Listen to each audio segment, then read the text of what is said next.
about what is going on in Washington, D.C. through my channel. Now, as a way of saying thank you for being a member of our community and a way of helping out as the government seems to be dragging their feet, Casey and I have decided to give away $10,000 as a big thank you, right, for hitting this milestone and to help out. So here's the details. There's going to be 25 winners in total. 5 of you will win $1,000 each, and 20 of you will win $250 each, okay? That's a lot of cash that we're gonna give away. Now, this is done with me working with incredible sponsors on our channel.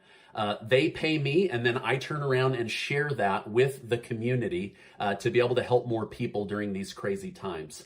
Now, to date, Casey and I have been able to give away over $30,000 in 2021 because of these amazing sponsors. So I'm going to leave a link below. You can go enter your name and email to be a part of this August giveaway. And thank you guys so much. And if you'd be willing to tell other people about my channel, I would really, really appreciate that. All right, now my preferred way is to get winners their money through PayPal, but I've sent money via the Cash App, Venmo, and even sent cash through the Postal Service, although I don't really like mailing cash.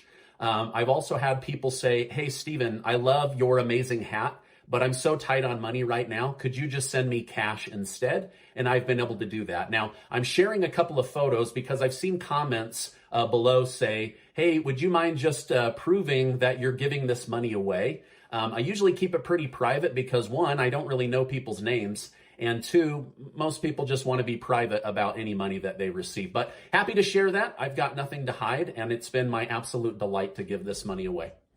All right, now let's jump into today's update.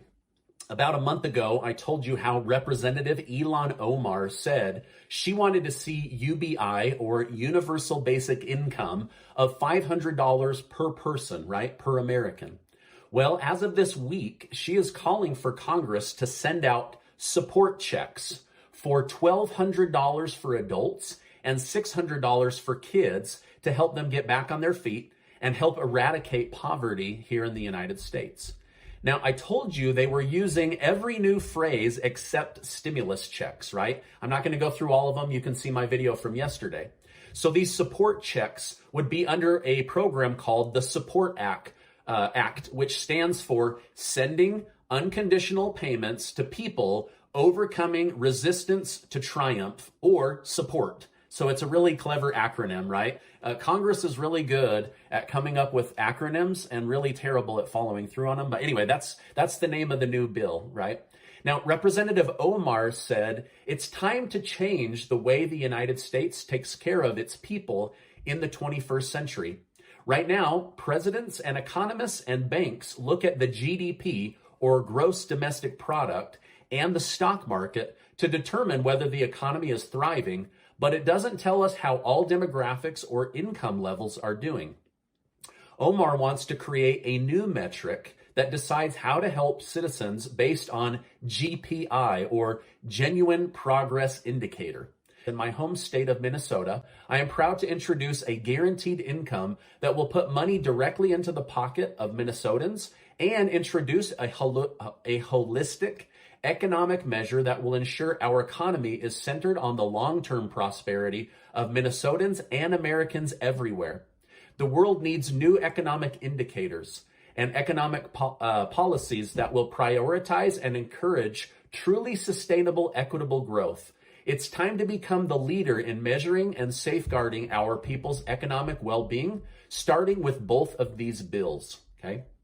Now, Representative Dwight Evans of Pennsylvania supports this new idea. Representative Maria Newman of Illinois said, it's crucial that we assess the economy based on how it serves working people instead of the profits of large corporations. Now, it's not clear whether Representative Ilhan Omar will introduce this into the $3.5 trillion stimulus package, or if she will first try to put the $500 per month program in, or if she will do nothing, right? As of right now, this program she is putting out there to see how many Democrats and Republicans will support her idea. She admits this likely needs to be a test pilot program that is tracked to see how people spend the money and how it benefits them before it's rolled out nationwide. Now, one area that she will lose support from Republicans and moderate Democrats is she also wants to give this money to undocumented immigrants. So she's going to have pushback on this bold idea, right? Now, I think a big case for universal basic income won't come because of poverty data. It will come once machines and robots have taken over too many human jobs. If poverty data really drove policy in the United States, they would have solved it by now, but it doesn't, unfortunately, okay?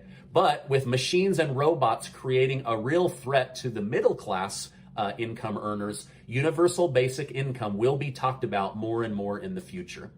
Now, the vote for the $1.2 trillion infrastructure package could happen this week. And there are rumors that the $3.5 trillion stimulus package is now starting to be written up. It will likely be between 5,000 to 10,000 pages in length.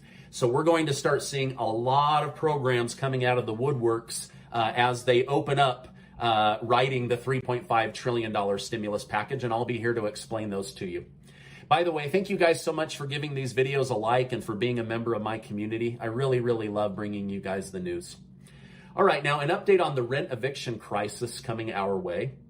Democrat Representative Maxine Waters said her biggest mistake was assuming the White House was in charge. So she made a dig at the president, who said, "I want to help, but I'm going to leave it up to Congress." And Congress said, "We want to help, but we're going to leave it up to President Biden."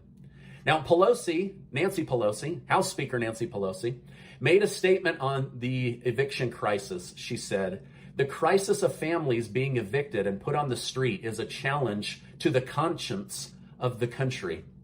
And Democrats' commitment to immediately helping renters and landlords is a priority that unites our caucus.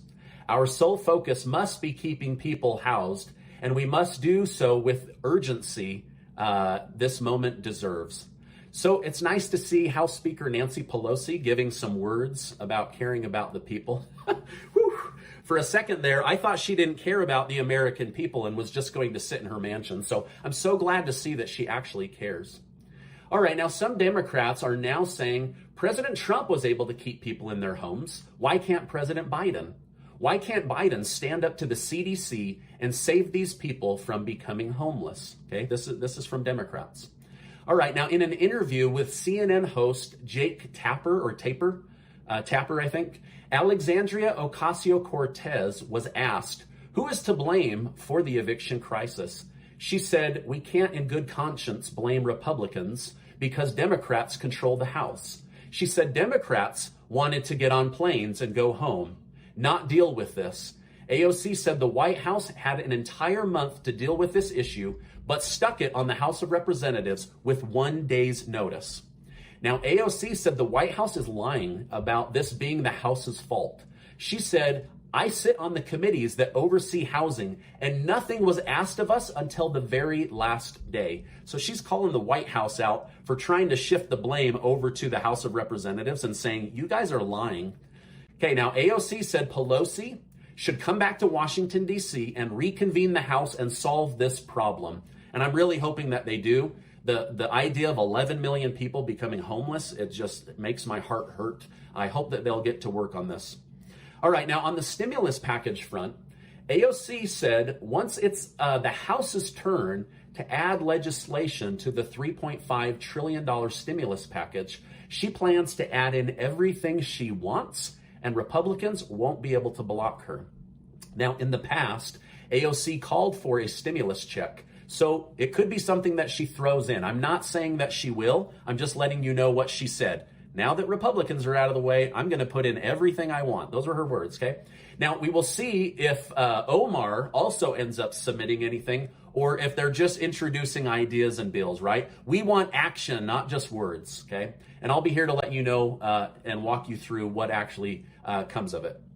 Now, this is big breaking news. Earlier today, Letitia James, the Attorney General of New York, released a report showing that Governor Andrew Cuomo sexually harassed at least 11 women in close contact with him, thanks to his position as the governor.